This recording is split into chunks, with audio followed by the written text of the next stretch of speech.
We're going to show you some masked men that patrol Seattle looking for crime. They say they're part of a growing nationwide movement aimed at making the streets safer. But are they for real? We're going to talk to three of the so-called real-life superheroes in just a moment. But first, Neil Karlinski takes a closer look. Superman can fly. Batman has his gadgets. Where is he? Spider-Man has his webs and super sharp senses. I'm Spider-Man. And then there's Phoenix Jones, Red Dragon, and Buster Doe, self-proclaimed real-life superheroes with no actual powers, but pretty snazzy outfits and endless enthusiasm. I'm definitely not going to let my fellow citizens be assaulted when I can say no. They patrol the not-so-mean streets of Seattle, allegedly breaking up crime when they see it. Stay back. Stay away. I don't want to have to tase you. On this night, Phoenix zaps off a warning shot with his taser during a very tense run-in with a man he says is about to drive drunk. Hey. You back up. His cohorts call police. I know who you guys are. I know what you're doing. Fine. Yeah. If somebody drunk, all of a sudden having people in the face with masks on it. It is a weirdly close imitation of the movie Kick-Ass. You want to go fight some crime? About people dressing up as superheroes and taking on crime fighting. Phoenix says he has a real 9-to-5 job, a wife and kids. He says the outfit, which includes a bulletproof vest, has a purpose. Surprisingly enough, the easiest thing to hide bulletproofing under and be recognizable for police so I don't get shot is a super suit. And he stresses that his real mission is to help people, including handing out food to the homeless. Police are perplexed, worried the group will turn into vigilantes, and skeptical that they've ever actually stopped any crime. Our concern is if it goes badly, then we end up getting called anyway, and we may have additional victims. But Phoenix and his crafty gang of wannabe heroes don't plan to give up. You got it? Thank you. All right. Hi, brother. Hey, thanks, guys. Man. Yeah. They have plenty of fans, and they don't care what you think of their outfits. For Good Morning America, Neil Karlinski, ABC News, Seattle. And joining us now live, Phoenix Jones, Red Dragon, and Buster Doe. Not their real names, of course. They're in costume incognito to hide their real identities. Gentlemen, thank you very much for being with us this morning. And let me start with you, Phoenix Jones. I know there's 10 in all in this group, and you call yourselves the Rain City Superheroes. And the question many people want to know, Phoenix, why? Why are you doing this? I guess it's a pretty simple message. It's just that citizens need to be more accountable. Calling 911 is a great start, but it's not the end-all to end-all. It's sort of waving a white flag and saying if the police aren't here, criminals feel free to just run wild in my city, and I'm not going to stand for it. It's understandable what you just said, and that's great that you want to help, but why you do feel the need to do it in those outfits?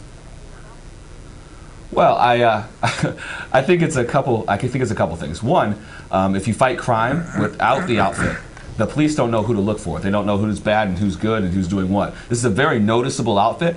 And the second thing is it's a symbol.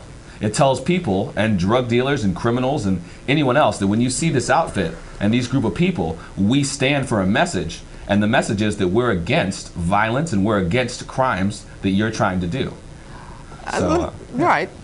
And you have people that support what you're doing, and the police are a little bit on the fence about how effective that you've been able to be. And Red Dragon, never thought I'd say that. Red Dragon, I know that you have a wooden sword that you carry. You don't have guns. You do carry what, pepper spray and things like that, but no guns. Do you think that when someone sees you at 3 o'clock in the morning, say, with a sword, that they think that you're asking for trouble and not really there to help, but causing trouble? Actually, for the most part, I haven't even had to even pull this off of my belt. Most people don't even really notice it, especially at 3 o'clock in the morning. Usually the people that are out at 3 o'clock in the morning are just the people we're looking for. A lot of times it's the people that we roll up on are usually either drunk or they're drugged, or they're all drugged up, or they're dealing drugs on the corner, depending on where we are. But for the most part, if you approach somebody with the right attitude, they're not really going to escalate things up. For the most part, they'll just leave you alone, or they'll have a conversation with you and walk away. Well, let me ask you guys this too, Buster. Why not become a police officer? If you want to help, why not go about it that way? Why this way? Well, this is a transition. I definitely look into something in that category in the future, but as far as right now, this is what I'm doing. And tell me, guys. I think to elaborate on that. Please, Phoenix, yes. Yeah, I think to elaborate on that, the police need probable cause to do certain things. Whereas being a citizen, I don't need probable cause. And I'm actually walking probable cause for police. We want to have a great relationship with police, and we also want to help them as much as possible. When police see me talking to a person that I assume is selling drugs, it gives them probable cause to intervene and talk because they know Phoenix Jones has a history of escalating situations, or Phoenix Jones has an history of this. So if he searches both of us and finds drugs on that person, it takes one drug dealer off the street and it gave the police probable cause. So in a weird way, we actually help the police. Not having us would be harder for them to do their job if they were to use our assistance. It's a little debatable. I mean, when we talk to police, I know your intentions are good and all that, but police are not quite sure how effective it can be. Do you guys get dressed at home? I mean, do you have families? I mean, what do you say to your loved ones and your kids if you have any? I do. I have 2 kids, and you know, I always tell them the same thing every time before I go on patrol. I tell them, this is the only thing Daddy could think of to make the world better for you guys, and I'll see you when I get home. And the reason for you guys to hide your identities, what's behind that? Just what you said, our families. Originally, when I started breaking up bar fights and doing things like that, I had no outfit or moniker or symbol, and people started recognizing me in my everyday life, and it got kind of dangerous and very uncomfortable. This suit is what people recognize, and when I take the suit off, I'm able to live as close to a normal life as possible, and until I put it back on and ready to defend the people of Seattle. Well, Phoenix Jones, Red Dragon, Buster Doe, thank you very much. We appreciate you joining us this morning. Wish you all the best and stay safe. Thank you. Have a good weekend. We'll try. You too.